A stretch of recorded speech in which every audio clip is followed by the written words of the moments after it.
Hello. Hi, Tara. How are things in Winnipeg today? Oh, not bad. A little brisk, but nothing we're not used to. It's not -40, so we're good. Oh, that's good. That's good. Yeah. We have had a real cold snap the last 2 days. It's yeah, it's not -40, but it with the wind chill, it might be -30 or something. So Yeah. Yeah. Uh, get your mittens. that's right. You can always dress for it. It's snowing. It's a little lighter now. We're getting into February, so you get a little bit longer days. I think it's okay. Yeah, right. The sun is coming. That's how you got to look at it for sure. Well, and I don't have long before I'm headed out on a trip where it's a little bit warmer, so that always helps a little bit too. It does.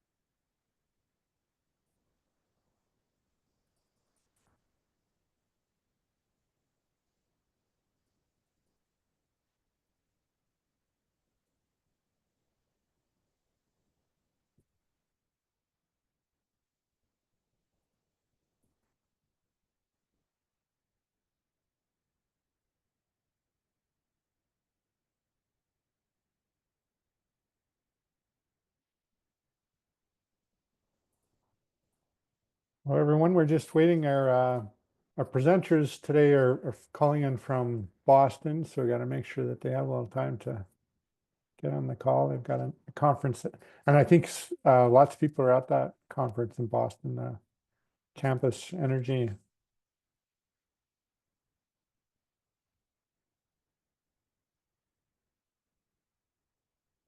Oh, there we are. Hello. Okay. Hey, Samson. Good morning, afternoon to everybody on the call. Yeah, absolutely. Welcome. Just give everybody a minute to get on the call and then I'll start introducing and stuff.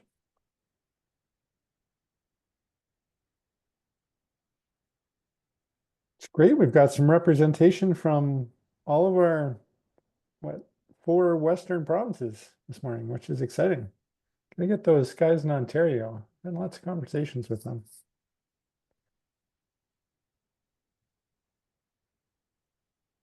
How's the conference going, Samson? It's going. There's a lot to There's take so much in. content, eh? Yeah, there's a lot of content, a lot of folks from all different backgrounds and area codes. No, it's been good. We're also Excellent. presenting in person this afternoon. Okay. So it'll be fun. That's with Matt as well. Yeah, one of the presentations I'm doing this afternoon was with Matt on this topic as well, TRU, and then another session on a public health project that we're working on. Interesting. Okay. I'm sure a lot of Americans, but also some Canadians there too. So interesting, different jurisdictional things. Yeah, I can imagine. I think you owe me a commission on that health project, Samson. Uh, we owe you a commission on a lot of things.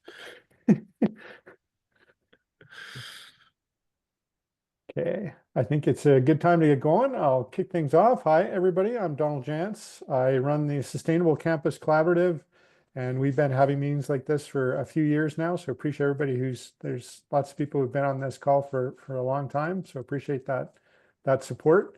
We'll go through a land acknowledgement. We respectfully acknowledge the land in which we gather is located within the traditional territories of the Blackfoot Confederacy, including the Siksika, Kainai, and Piikani nations, as well as the Tsuut'ina Nation, the Ika Nakota Nations, Bearspaw, Chiniki, and Goodstoney, and the Métis Nation of Alberta, Region 3.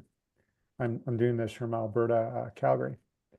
We recognize the enduring presence, stewardship, and deep connection of Indigenous peoples to these lands, which have cared for since time immemorial.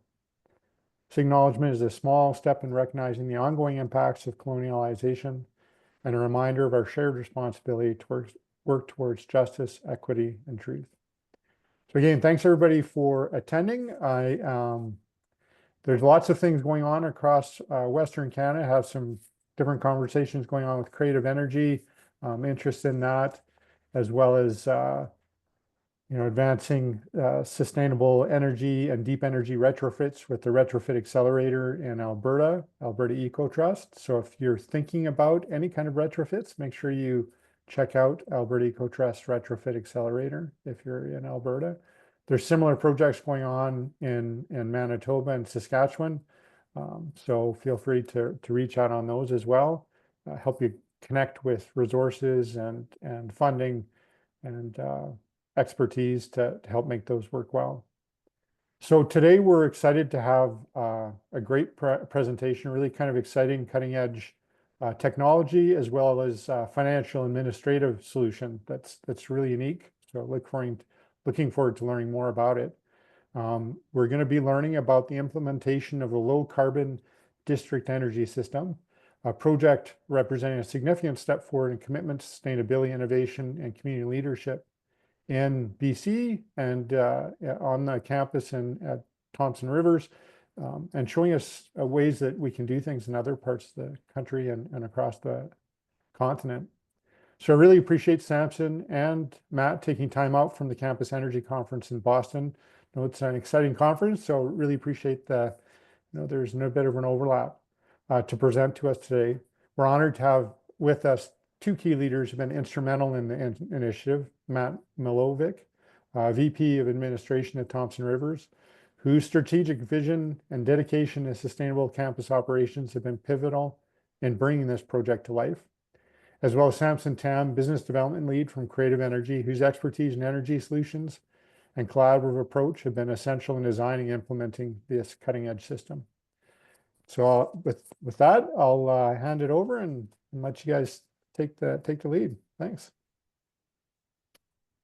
Right. Thanks for the introduction. I will be sharing my screen now, and let me know if everything's okay on your folks' end. You can see my screen okay. Yeah, showing up. Excellent. So this is for those of you that are not joining us in Boston, you're basically with us virtually because this is the deck that Matt and I will be presenting shortly this afternoon. So you're with us in Boston today. Thank you for taking some time out of your day to learn about the project that we're working on together jointly between the Thompson Rivers University and Creative Energy. So we did that on purpose. This project has been ongoing for a very long time. TRU certainly has some ambitious carbon neutral plans by 2030, but with this project, we've accelerated that timeline. We're gonna hit the operational carbon of these buildings to zero by 2026. So it's certainly very, very exciting. I'm gonna pass the mic first to Matt to give us a brief intro for those of you that don't know or want have a little bit more context about Thompson Rivers University and how this partnership came into place to begin with. Perfect. Thank you, Samson, and good morning or good afternoon to everybody. So this is the problem that we were facing by our own design, and I'll tell you a little bit later about how we got to this question. So next slide, Samson. So just a little bit about us for context. If you haven't visited our campus, we spelled university wrong. Not an awesome start, but we'll fix that. So we're 52 years old, 250-acre campus, teaching and research university. So interesting environment. I think all of you in post-secondary have the same financial constraints that we are about to start experiencing with respect to international student enrollments and the lost revenue associated with that. So we're no different. So we do have some capital constraints in that regard. We're well positioned right now financially. We've got a strong balance sheet, so we can weather the storm. One of the things that I would have said is that if this project had crossed my desk at this time, it would really come down to whether or not we could actually afford to do something like this right now. But I can tell you how we are doing it and why we are proceeding. But basically, we are a campus that wasn't designed for a district energy system. All of the buildings have their own mechanical rooms, boilers, primarily distributed gas boilers, and air handling units. And I'll talk about our journey to electrification and how we ultimately got to this solution. So next slide.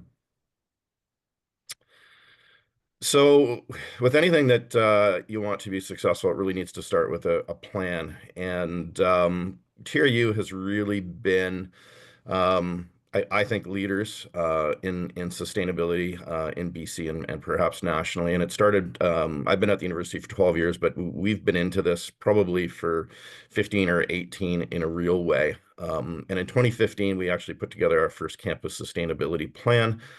We modeled it after the ASHI STARS framework because at that time we wanted to get to STARS Platinum by 2020. We actually got it in 2018, so a couple of years ahead of what we expected. And from that, we've really started to hone in on what became really important. So when I look at the 2015 plan, it was sort of some the easy stuff. And then as we move to the new plan in 2020, it gets a little more complicated. Next slide. So in 2020, building off the success that we had with the first plan, we really spent some time with our community in engaging with them and really trying to understand what was important. And obviously carbon neutrality and what we're talking about here is scope 2 emissions was identified as the highest priority by the community, which was really helpful because we had already started discussions as early as late 2018, 2019 around how we can get there. And eventually the conversations really started in earnest with Creative Energy in 2019. And obviously, and I think this is probably similar to all of your campuses, but the gas heating from our buildings accounts for nearly all of our GHG emissions. So getting that under control was important for us. Next one. So our journey to electrification started, I think, in 2016, 2017. And one of the things that we wanted to do, we had an opportunity with a brand new building that was funded through the federal SIF program. So we were interested in biomass. And the first thing we did is we actually, in a partnership with School District 27, which is out in Williams Lake, we put in a biomass boiler. So that boiler serves the school there and serves our campus. So as we were planning the ITTC, which you'll see in the next slide, we thought, well, this would be great for our campus. The issue was, though, the city of Kamloops, as you can see, there has a prohibition of outdoor wood boilers. They have a bylaw, and it's a bit of a weird one, but it doesn't really apply to boilers of this size. The province had rescinded some of that legislation. The city reactivated it. And it really wasn't worth the fight. And of course, if you spend any time in the summers in central interior of British Columbia, you know that there's a lot of smoke and things burn. So we started to move away from that one, even though we felt that it was a good solution. It probably wasn't the best for our circumstance. Next slide. So the ITTC is our Industrial Trades and Training Center, and this is where we were going to put the wood boiler. And you can see the new building to the right. We built it behind the original School of Trades building. And so we actually made the decision to change out the technology partially through construction. And we had designed the boiler plant to actually live in an outbuilding and then pipe into the main building. So making that switch actually wasn't that difficult. And so BC Hydro gave us a grant for an electric boiler. And through some interesting design work, we were able to cross connect the two buildings so we can run it all on electricity. We can run the ITTC on electricity, the other on gas, or some hybrid of the two, so we can fuel switch. So that was kind of interesting. So this was kind of our first mini district. Next slide. And then we built our nursing building, which we opened in 2020, and we decided during design that we weren't going to have a natural gas connection, that it was going to be 100% reliant on electric-based heating. And so we did that, and so now we're fully hooked on this. We think this makes a lot of sense.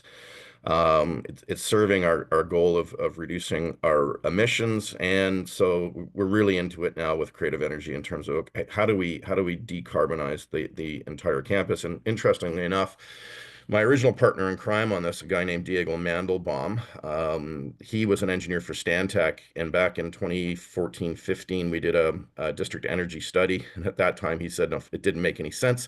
We were looking at a natural gas system, and it just didn't make any sense. But fast forward, with the goal of reducing greenhouse gases, it does make sense for us now. Next slide. So I think this is where I'm going to pass it off to Samson, and he can talk about the process by how we selected the solution we eventually landed on. Over to you, Samson. Thanks, Matt. We Creative Energy, in partnership with TRU, landed on the idea of, could we put a low carbon district energy system on this site, across the campus to decarbonize the building stock. And before we can even sort of design it out, we went through a pretty rigorous, thorough technology screening exercise. First, in a little bit more of a qualitative manner. So, we just described the prohibition ban on biomass boilers in the area, so that was rejected. Sewer heat recovery, unfortunately, there wasn't really an accessible sewer in the site. It was a pretty crappy solution, so we did not look into incorporating this technology for this specific site. Although I will mention that sewer heat recovery is an excellent application in some other areas, and given the right tool for the right job, it's a fantastic source of heat. So we landed on natural gas boilers being screened in, given its resiliency for heat, but electric boilers, geo-exchange, and air source heat pumps as the main tools for low carbon decarbonization of these buildings. Then we took those options a little bit further. We looked at what is the levelized cost of energy, and in utility world, we use that term a lot. Really, it's a quantitative measure of what is the all-in cost per megawatt hour for these technologies over a period of time. And when we compared the district energy options versus the building scale option, putting an air source heat pump on every roof, on every building, for example, versus doing it on a district scale, then we compared it, well, on the district scale, if we used air source heat pumps, if we used geo-exchange, if we used electric boilers, what would it cost?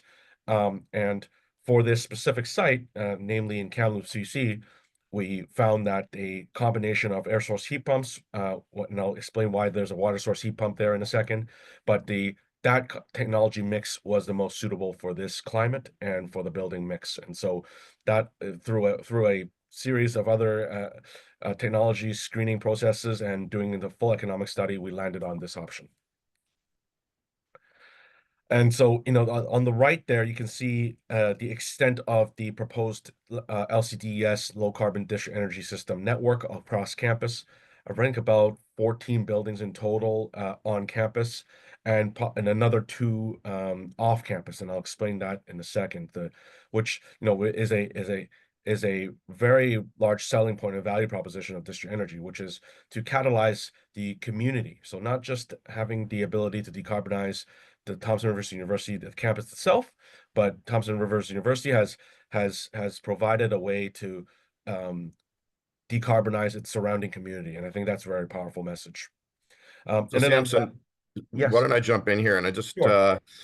the location of the energy center itself is important, and one of the reasons we put it in the heart of campus. I mean, from a distribution perspective, it makes a lot of sense, makes for shorter runs. But we could have buried this thing in a vault in a building or underground, but we actually built it up. It's got a pretty nice design. I wouldn't go so far as to say iconic, but it is eye-catching.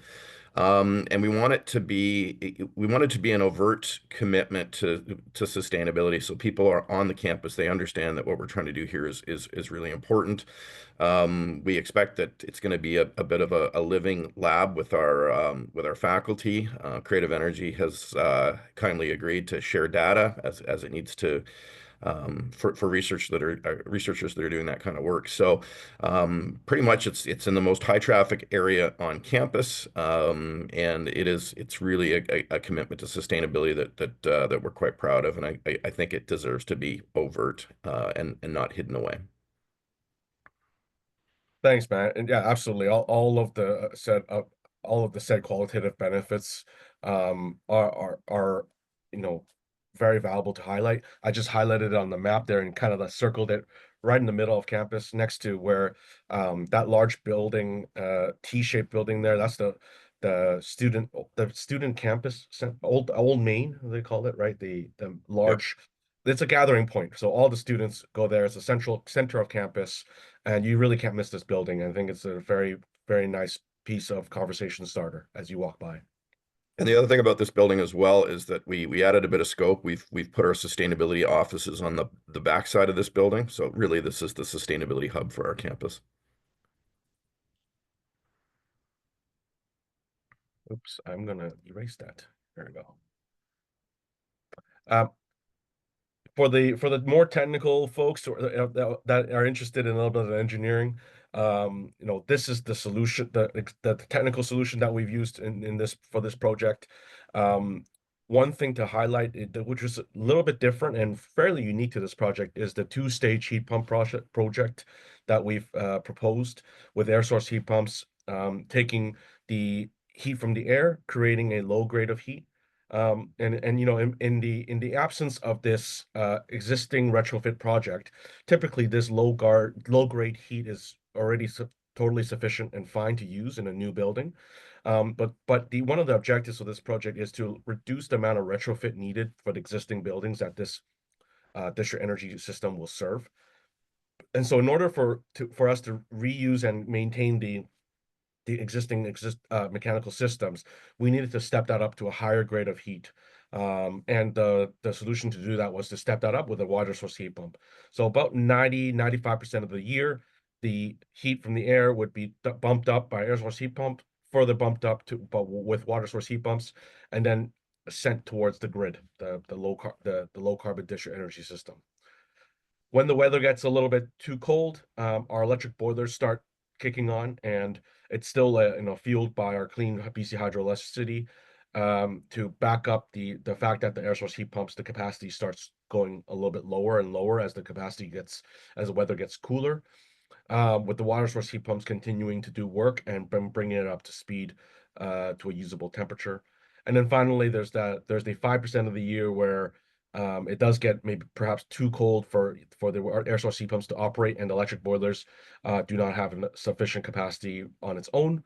Or in a case of a power outage, that we have gas boilers in both instances to continue operation and for backup purposes, make sure that we do have heat, of course, 100% of the year at a time. But if you can imagine, 95% of the time these boilers are off, and we are using clean BC hydroelectricity for the heat. I will add as well that the 5% of gas boiler usage, I believe TRU, please correct me if I'm wrong, Matt, but that TRU has committed to purchasing renewable natural gas for the remainder of that. So we're further reducing eliminating that small amount of GHG from 5% to near zero. If you're interested in the sequence of operations, for those in the room, I think I'm gonna skip this slide, but really what I just described in a little bit more of a high level terms, this is how the sequence of operations for this equipment would work. The takeaway was really just maximizing low carbon production, but having sufficient gas boiler backup to make sure that there's never an interruption. I see that Lincoln's put a comment about renewable natural gas as being somewhat oxymoronic. We totally agree. Our discussions with Fortis, they would have us just heat everything with natural gas and call it carbon neutral. we're not really buying that. If there was a local solution to generate renewable natural gas, that would be palatable. But basically, according to Fortis, most of their natural gas is produced in Ontario. It goes into the system, but you're still burning dirty from your stacks, so we're not buying it. But where we do have to burn some gas in those extreme moments, this is the best way we can do it, and it's essentially an offset, and we all know it, but there's no other way around it. Yeah, and I could chime into that. And I know if TRU was in the position that RNG would just be sufficient in saving the world, this project will cease to exist. And so I think certainly that we are aligned on that message that we're trying to decarbonize the best way we can. Where we cannot, the small amount that you can see in this low duration curve, this in the gray there, the few hours of the year, we're going to burn the next best fuel, which is RNG. That's slightly better than RNG than regular natural gas itself. But we are trying to reduce the amount as much as possible.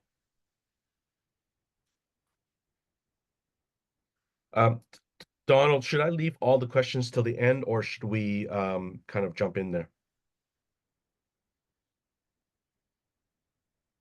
I think it's up to you. If it's easy to keep track of them and you want to cover them as they come up, that you could do that. I have no problem with that. Sure. How about we run through? We're almost near the Yeah, end. We and can I'll go keep through all track of the them and we questions. can go through them afterwards. I think that's a good idea. Yeah. Excellent. Okay, thank you. So as a result of what we just described, the baseline status quo of natural gas heating, we reduced the carbon emissions from over 5,500 tons per year down to a 95% reduction from that, down in the order of hundreds. And using RNG for the remainder of the gas boiler combustion, we're able to bring that to essentially near zero. It's pretty significant carbon reduction with the onset of this project. Economically, I think this is the real kicker. If you see that large dark gray section of the bar chart there, on the very left is the building electrification or the in lieu of district energy, how would TRU decarbonize their campus? And this was based on the fact on air source heat pump technology in every building, creating that low carbon heat with say backup boiler as well, for the resiliency purposes. The amount of capital that TRU would have needed would be significant, and I think that Matt, please chime in from your perspective, but the situation Matt described at the beginning of this presentation, right? We're all capital constraint, and perhaps decarbonization projects that fall off the priority list a little bit. This is a significant chunk of change required to conduct this project on their own, TRU by themselves. Fuel costs in orange, that's just showing the natural gas and electricity that they would use in lieu of a district energy system, which is modeled in through a 30-year NPV analysis. And finally, I think one part that, of course, the facility operators in the room will appreciate is the non-fuel O&M requirements. So, all the maintenance work, insurance, the staffing, recapitalization, perhaps all the maintenance work that's maybe sitting right now as a deferred maintenance, that's in the green box right there. So when we add that up in the business as usual case, it can be quite significant over a 30-year period. In the middle is our current solution with the LCDES. The capital is of course absolutely massively reduced as Creative Energy will develop, own, and operate this utility on site. Over time, over the length of the agreement, we would charge what we call capacity rates, and that's an all-in number that incorporates the capital recovery of our system, the O&M, and the non-fuel O&M, and basically all the risk is transferred to Creative Energy. So if a air source heat pump fails, if a boiler fails, or in time regular scheduled maintenance, Creative Energy bears all of those costs and would put that into the capacity rates in the yellow there. And then finally, consumption rates, that's just the a translation with the orange, just fuel costs, just electricity or natural gas that gets consumed by the system that flows through to the end users. So over a 30-year period of time, we're showing some significant economic benefits and savings. And then finally, on the right there is just a scenario. It's not theoretical. We do have some level of commitment from the city, just hasn't happened yet.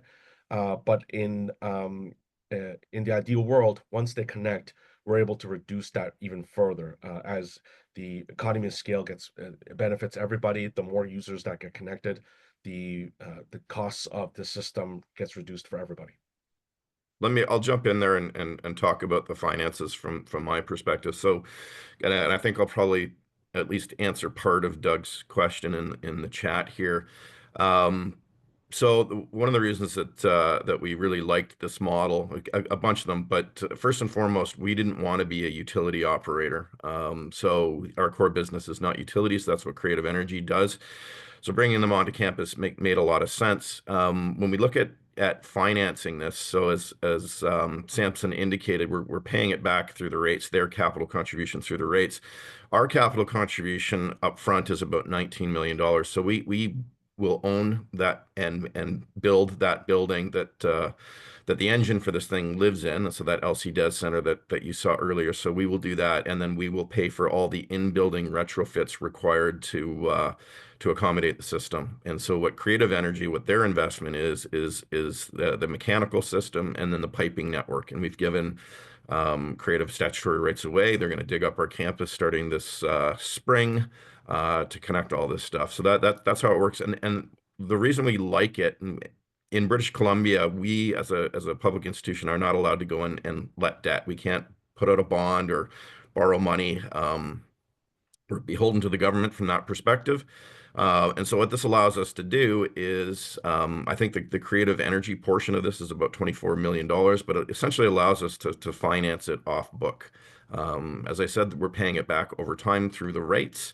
Those rates are all governed by the BCUC, so that makes the negotiation on the rates fairly simple and gives our board some certainty about their fairness. So for us, a $19 million investment versus a $43 million investment makes a lot of sense. That means with that money that we're paying back over time is money we can keep in our contingency and have available for capital projects that are core and important to the mandate of the institution.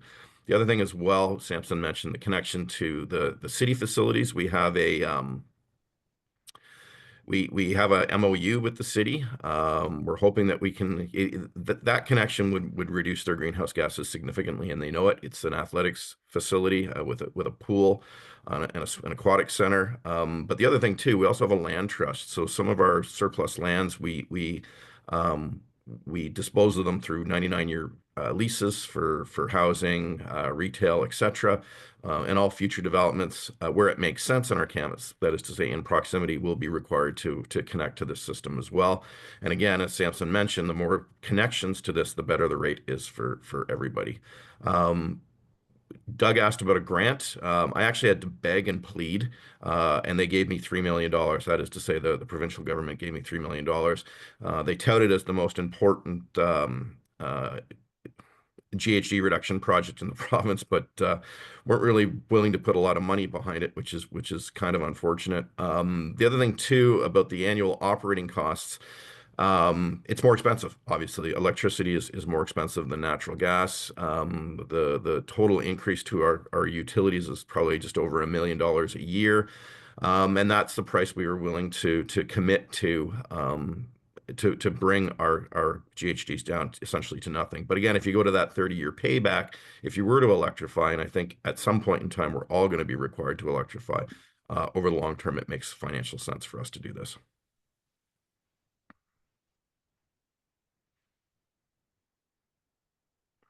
And that's the end of our presentation. Thank you very much. You can jump into questions right now. Excellent. Thanks. Really fascinating and comprehensive. Really appreciate how you guys covered off so many questions. But I'll throw it open to the group now if you want to put any more questions in the chat. I think we've covered the questions in the chat. Eric from St. Boniface University. Good afternoon. Eric Beauchesne, University St. Boniface in Winnipeg. I'm a facility director over there. I don't know if we can bring slide 13. That's where you have the schematic of how the system will work. My question is, I assume that system is conceived is designed to work with the climate that's in Kelowna, Kamloops, right? Yes, that's right. What is the range of operations of the system, and what would change in your concept if it were to be installed in Manitoba, let's say? Great question. I'm just going to reshare the slide there. So bear with me here. That way we can all have it on screen.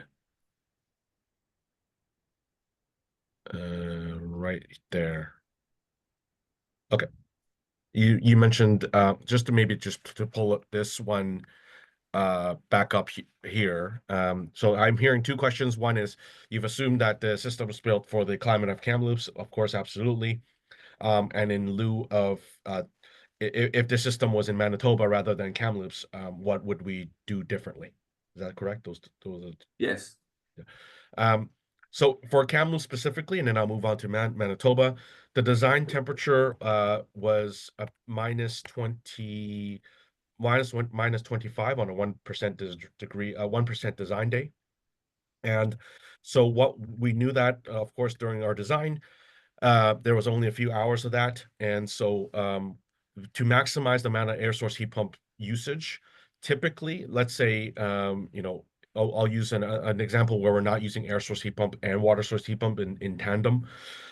Typically, these air source heat pumps, we don't really run them past 0 degrees. There's just one is not as efficient because number two is the defrost cycle happens all the time.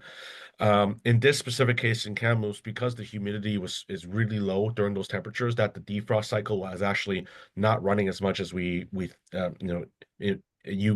ordinarily think so, and we were able to run those down to minus 15 degrees Celsius before shutting those off and running on boilers.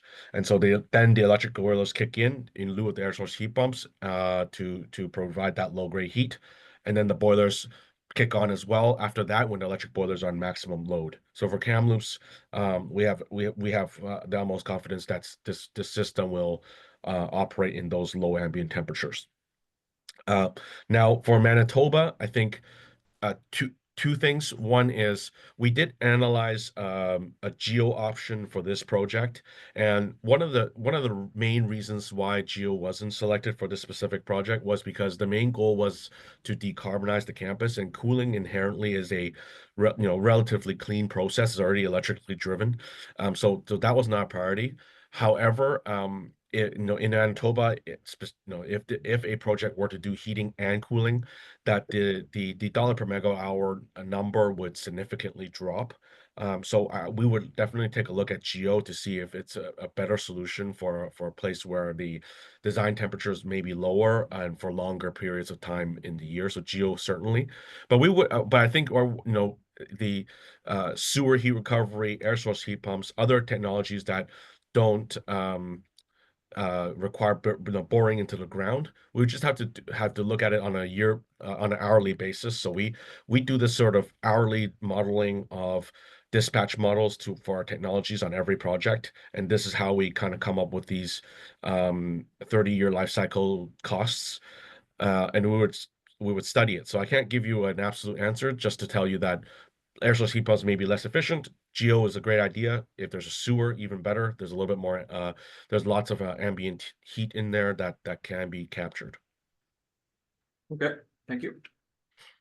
Fascinating. That's great. There's some questions in the chat. And I think Cameron's and Brennan's may be kind of similar. What's the heating output capacity of the DES? Maybe it's different. What is the rated capacity of centralized electric boilers? Any challenges with electrical supply capacity constraints for these boilers?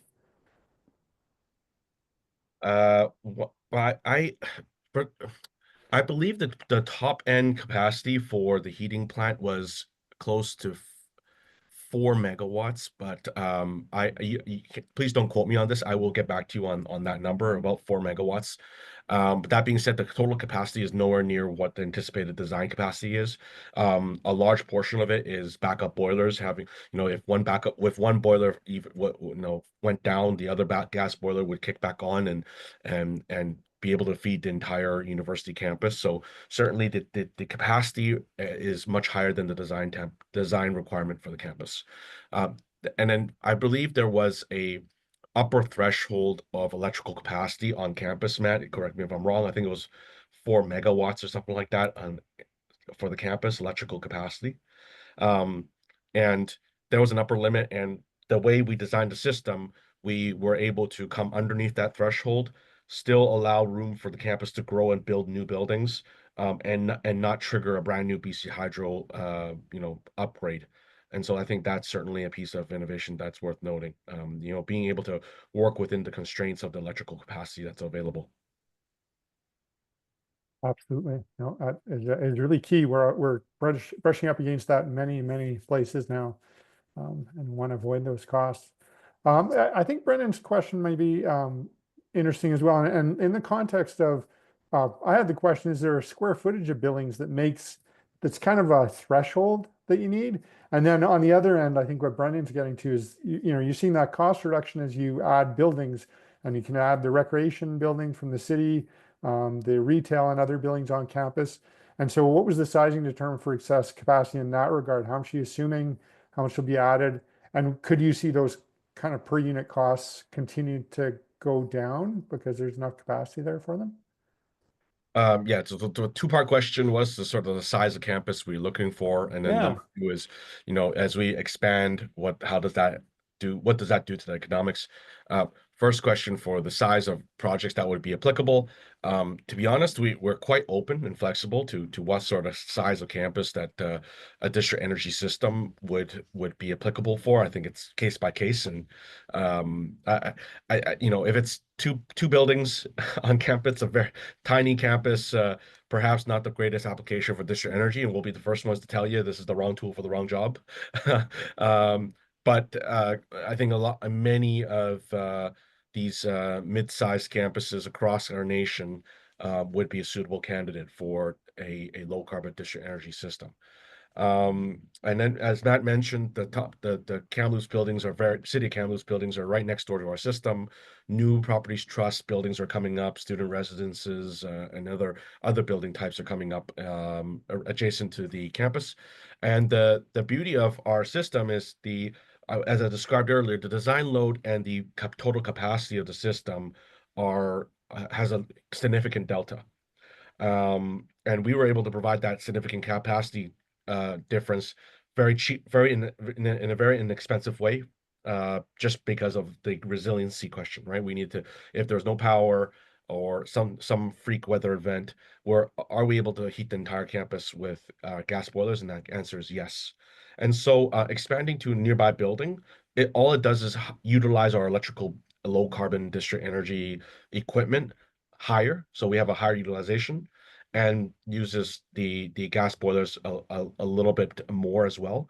But when you actually step back and go, oh, does that mean it reduces the GHG emission reduction? The answer is no, because we've increased the utilization of our electrical equipment. So instead of 85% of the year we can use it, we've increased, or sorry, instead of 95% of the year we can use it, it's not more like 96% of the year that we can use it, etc.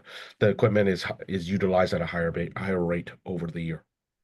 The other thing too I'll say about the campus itself is that in addition to some of the projects that I talked about, we've created a number of mini districts. So we've got a residence complex across a major road, there's a bit of a topographical challenge there as well. So to connect that to the LCDES didn't make any sense. So we did actually a mini district energy system there. We bought a building close to campus. It was beside the campus, and we turned that into a daycare and a research center. We didn't connect that. We electrified it instead because it wouldn't make sense to drag a pipe all that far, right? So, and then with some of our older stock, We have an opportunity to take some of these buildings out and clean that up so we don't have to convert them. So yeah, I mean it's you have to be smart about what you connect to it and look for other solutions as well that meet that mandate. But with all that we're doing, we will hit that target.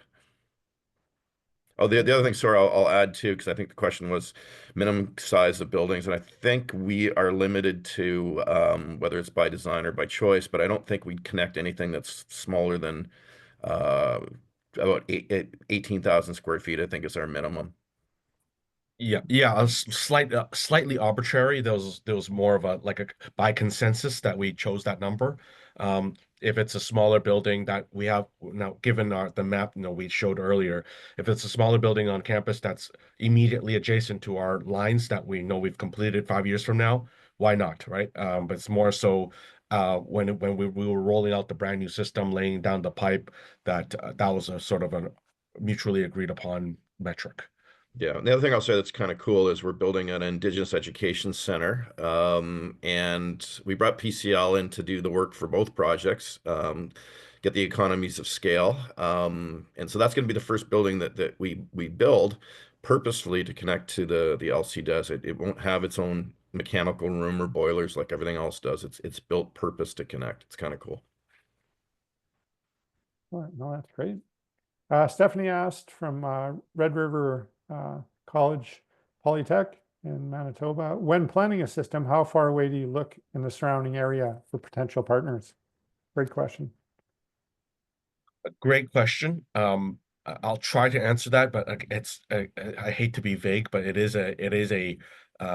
this question can go many ways. So I'll give you an example. If there was a very, very small two-story building, but it was, half a kilometer away, we'd have to look at the business case, right? We'd say, okay, the amount of capital we need to put in the pipe, and to heat this building versus if that building did its own heating system, and we look at it and go, it may just make sense to have this building heat itself. That doesn't really make sense. But if it's the same amount of pipe, but it's a massive 1,000-bed student residence building, absolutely. It sounds like a great candidate to get connected. And so it really depends on it. The equation is sort of there's a rough equation, a function of, how much load we're connecting to versus how far it is from our current system. And does it trigger a capacity upgrade? In the case that I just described at TRU, we have plenty of capacity for a few more buildings before it does trigger any sort of upgrade requirement, based due to the resiliency factor that we had to incorporate into the project. And correct me if I'm wrong, Samson, we're going back a few years when we negotiated this, but we didn't, as an institution, we didn't have to make this available to the external market. It just made sense for us to give Creative Energy the latitude to connect to future partners because it just makes good sense. But we could have put a fence around it, said, nope, this is ours. No one else connects to it. We didn't do that. I think that for viability, it's often going to be the case, and viability, but also engagement. It's an exciting if we can engage different partners. Often our institutions are playing such a key role in bringing together our communities. So Cameron asked, for this campus, how will capacity expansion be accomplished? AWHSP, sorry. Addition. Air source heat pump, water source heat pump. Yeah. Excellent. Yeah. Some of these have been technical here. To the existing plant, or will new remote plant be required? If it's a building like the new Indigenous Education Center that's near the system and whatnot, we actually didn't have to add any additional capacity. We already designed around it. And as I mentioned earlier, the resiliency piece, given that we have such large backup boilers, that we have plenty of capacity to continue expanding. So unless, again, like it really depends on what that expansion building looks like, right? What the end load looks like. If that end load is suddenly a massive new indoor stadium and requires a massive amount of heat, perhaps we may need to build a remote plant within that new load and interconnect it together. And then that actually creates a little bit more capacity. It allows energy sharing amongst the new load and the existing campus. There's a lot of ways to slice and dice this question, but I think if I had to answer it in the most succinct way, It depends. Yeah, I mean, the plan going forward for future academic builds is largely to densify the heart of the campus, which is proximate to where the LC is, so that will make sense. I don't think we have building aspirations in the next decade that will actually that will cause us any reason to exceed the capacity of what we've designed.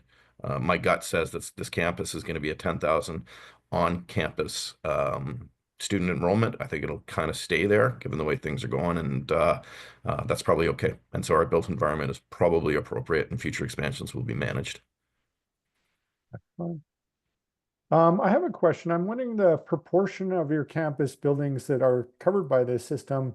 It sounds like maybe over time an increasing proportion of those, but I mean, it's quite a few buildings that there are going to be on it. I assume the other ones, I guess, have been electrified and just don't quite suit matching or linking up to it. But yeah.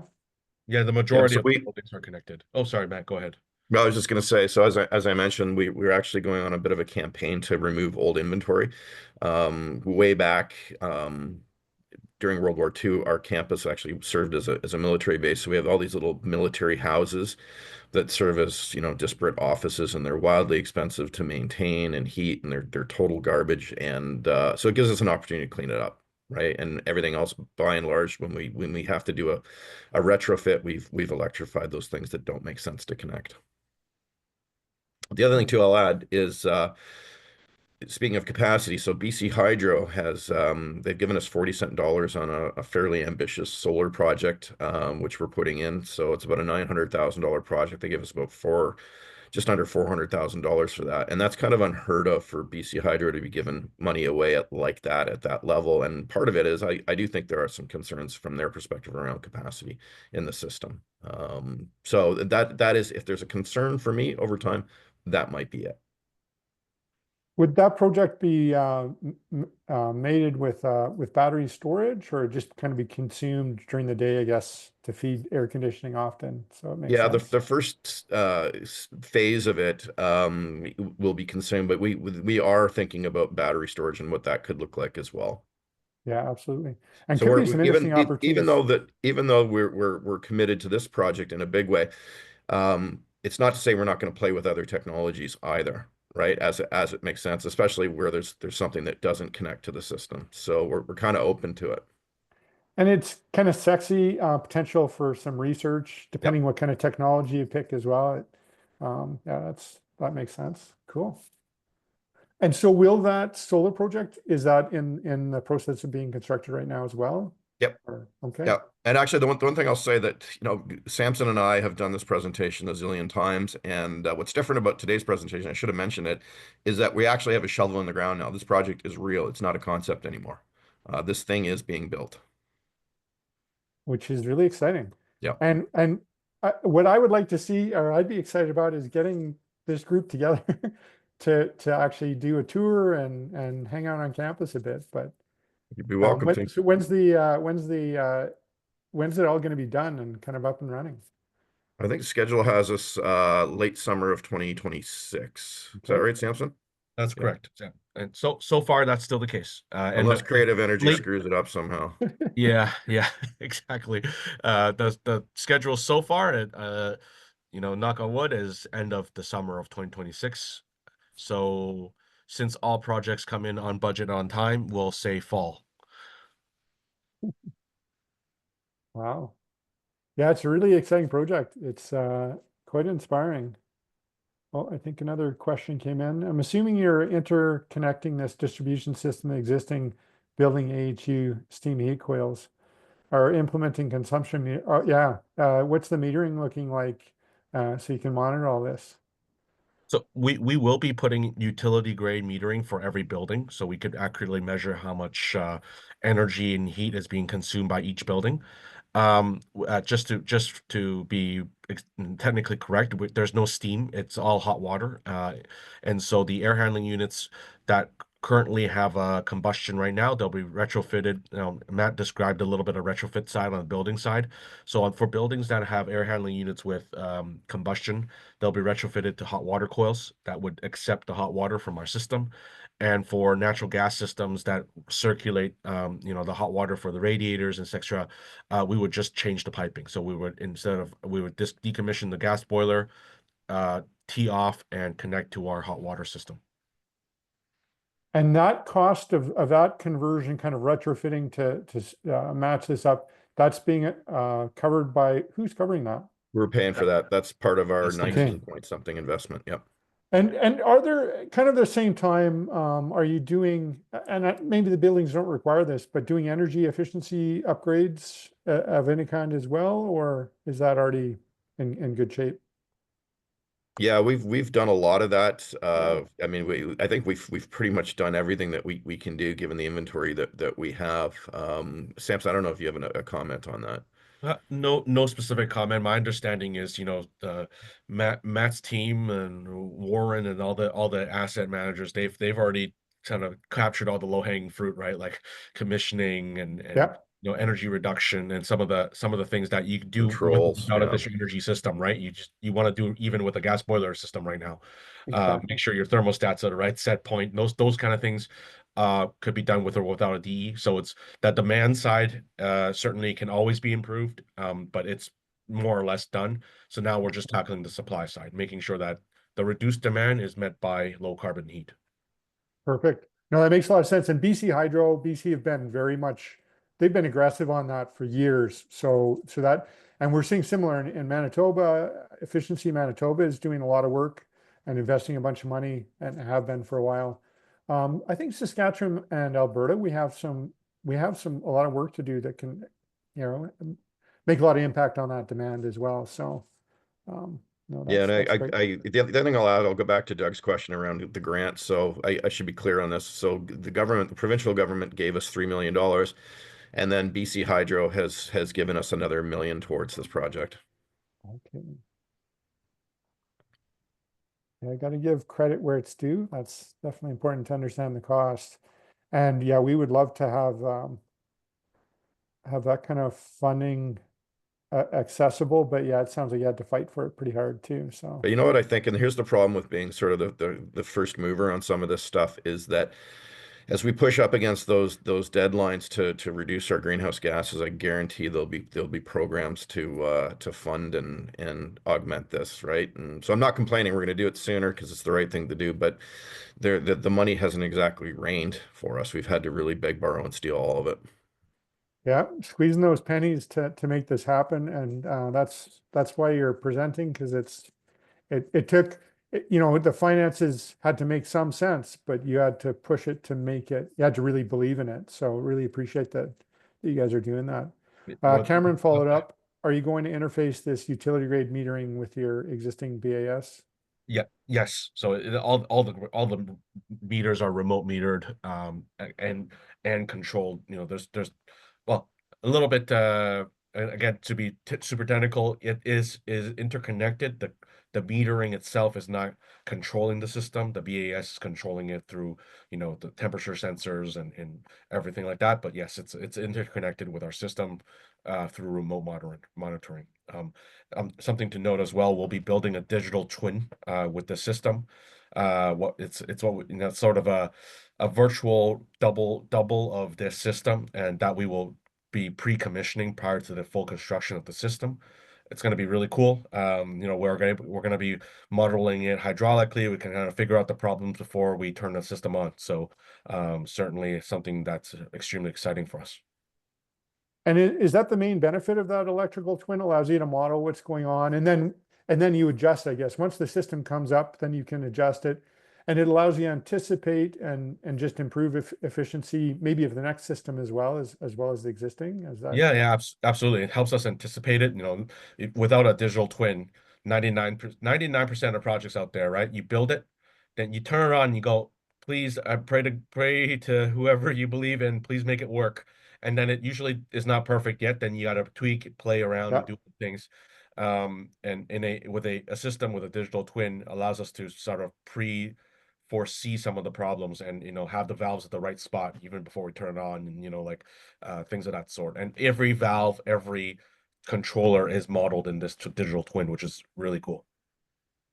That sounds, I don't know, expensive or something, but but it's just so worth it. And once it's working, I guess there's not maybe a lot of maintenance required to keep that digital twin up and running. That might be wrong, but The digital twin maintenance is there's not a lot of maintenance because it's all intertwined with the real system. So we use it as a okay. diagnostic tool. Once the system's real and it becomes a remote monitoring tool. So it will feed all the information live, right? And it's not really maintaining the model. It's just reading. It's now just reading and allowing us to control the system remotely. Wow, that's pretty cool. Yeah, Here's another thing that I'll add generally though. These projects they're complicated. I think it took us 3 years of friendly negotiation to get our agreements done. And you know, the one thing I'll say about the friendly negotiation, it really was. We did find that Creative Energy was there to help us solve the problems and work through some of the issues that we had. So, you know, pick your partners well. You got to like who you work with. And I like Samson most of the time. He's pretty good. And Creative Energy has been great.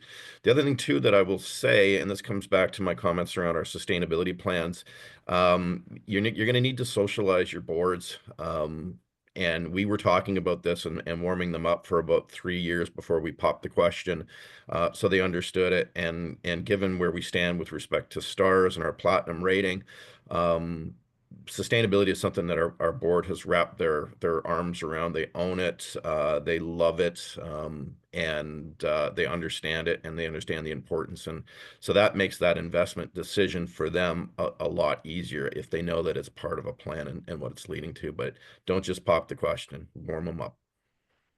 Yeah, I think we underestimate. I mean, it's interesting to look at all the technical aspects and the technology and implementing that, but the preparation to be able to do that takes it probably at least as much time and maybe more. So, Yep. Yeah, no, Yep. that's really true. Cameron asked, how are you modeling the digital twin? Are you installing monitoring on all valves and equipment? Yeah, the short answer is yes. Normally, you know, I was a consultant in my past life, and you know, we would design the system, we would ask the client, what kind of monitoring would you like? What kind of, and sometimes it's here, sometimes it's here. And we just, okay, whatever you want, right? Mrs. Client. But from a utilities perspective, it is in our own interest to install, you know, all of that metering and monitoring, so that because we own and operate this in perpetuity, right? We're gonna be making this. We've made this investment for a very, very, very long period of operational time. So, and our professional operators obviously will be utilizing that tool to appropriately diagnose any issues that are, you know, bound to arise. And you guys have a lot of experience with that. I mean, the feedback I've heard is keeping those kinds of monitoring systems up and working really well. It's pretty time consuming. But you know, once you know how to do it, I guess it becomes just a part of doing business. Yeah, we have a whole team specifically dedicated to remote monitoring and digital controls. In fact, our lead Cameron is presenting at Campus Energy, on that digital twin. So Exactly. if you're ever interested, maybe I can flip you over a presentation. Yeah, definitely. That sounds like something maybe we'd like to have presented here. Yeah. That's excellent. Wow, we had lots of questions. Fantastic discussion. Really interesting presentation. So thanks very much. I think there's going to be some conversations coming out of this. We're really digging into it. So again, thanks so much. If anybody does have any questions that come up that we didn't have a chance to cover, feed them over, and we'll certainly want to we'll get the answers for you. I assume Samson and Matt, that you'll be able to provide a copy of the presentation. I think there's some great slides in there. For sure. Yep. But again, thanks so much. This is really fascinating. Appreciate your time, especially since you're at that conference, and all the best in the presentations you make as you go. Oh, was there one last question? I don't know if we can ask the one. Sure. How are you modeling? Or is that? Oh, okay. Thanks. It was just thanks. Okay. Yep. Great. Okay. Thank you, Donald. And yeah, we can send that presentation along. And for Yep. anybody, when you want to, if you're interested, standing invitation, come visit us. Right? We're happy to show it off. We're proud of it. Fantastic. Oh, I don't need much of an excuse to visit Kamloops, so we'll see you soon. Right on. Okay. Thanks, guys. Take All care, right, thank everybody. you, everybody.